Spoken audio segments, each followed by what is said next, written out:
Thank you. అవును బాబు, అలాగే 3D రాజు sir. వీరిని అంటే 2 మాటలు మాట్లాడాలండి. ఒకటి, రాజుగారు వాళ్ళ అసిస్టెంట్ ఓన్లీ 5 monthsలో 1200 మందితో 3D చేయించారు మన సినిమాని. ఆ ఎక్స్పీరియన్స్ ఈరోజు మనం థియేటర్లో చూస్తుంటే గూస్ బంప్స్ వస్తున్నాయి. దయచేసి అందరూ ఆ 3Dని కూడా ఎంకరేజ్ చేయండి. Thank you very much sir, చాలా అద్భుతంగా చేశారు. అలాగే సార్, రతి సార్, ప్రయాగరాజ్లో గంగమ్మ తల్లి మీద మేము కుంభమేళాలో 12 రోజుల పాటు 2 కోట్ల మంది మధ్యలో సినిమా షూట్ చేశామంటే ప్రధాన కారణం రతి సార్, ఊబర్ ఐఏఎస్. రతి గారు వారు వారణాసి వారు, కాశీలో ఉంటారు.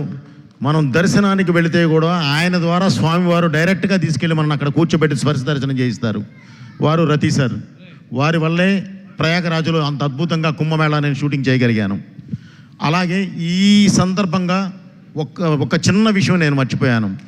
ఇందాక ప్రేక్షకులు కృతజ్ఞత తెలియజేస్తూ, ఈ సినిమాలో కొంత చిన్న భాగాన్ని మేము ఉత్తరప్రదేశ్ వెళ్ళి, లక్నో వెళ్ళి, గౌరవనీయులు యోగి ఆదిత్యనాథ్ గారికి, ముఖ్యమంత్రి వర్యులు యోగి ఆదిత్యనాథ్ గారికి చూపించడం జరిగింది.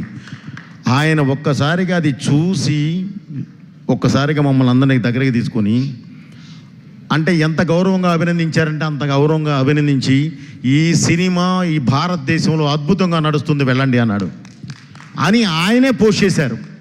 ఆయన ట్విట్టర్లోనే ఆయనే పోస్ట్ చేశారు. ఆ ఎక్స్పీరియన్స్ ఆయన దగ్గర ఆయన ఇచ్చిన ఆ గౌరవానికి, ఈ ధర్మానికి ఆయన ఇచ్చే గౌరవానికి, భారతదేశం అంటే ఆయనకున్న గౌరవానికి, దైవం అంటే ఆయనకున్న భక్తికి నిజంగా ఆ రోజు చూసి ఆయనకి చేతులెత్తి నమస్కరించాం మేము. అలాంటి గొప్ప వ్యక్తి యోగి ఆదిత్యనాథ్ గారు.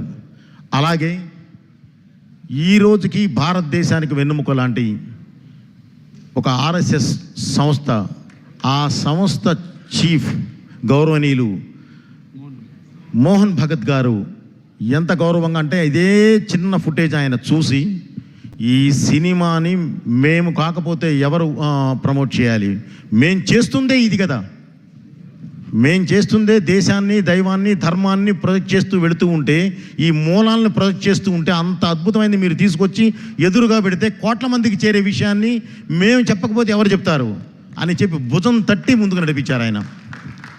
మేమున్నాం వెనకాల, మేము చూసుకుంటాం వెళ్ళమన్నారు. సో అది నిజంగా జీవితంలో మళ్ళీ మర్చిపోయేది కాదు, ఎట్టి పరిస్థితుల్లోనూ మర్చిపోయేది కాదు. అలాగే ఈ సినిమాని త్వరలో కూడా ఢిల్లీలో దాయటమే ఉందండి, ఢిల్లీలో ఒక షో వేయబోతున్నాము. అది మోదీ గారు కూడా చూడబోతున్నారు. ఎందుకంటే దీని గురించి విన్నారు, దీని గురించి తెలుసుకున్నారు. ఇంత గొప్ప సినిమాని తప్పకుండా మేము వెనకాలండి పుషిస్తాము అనేది వారు ఇవ్వాలి అనేది వారి ఆలోచన. సో త్వరలోనే ఇది కూడా అక్కడ ఢిల్లీలో కూడా షో అయిపోతున్నాము. అలాగే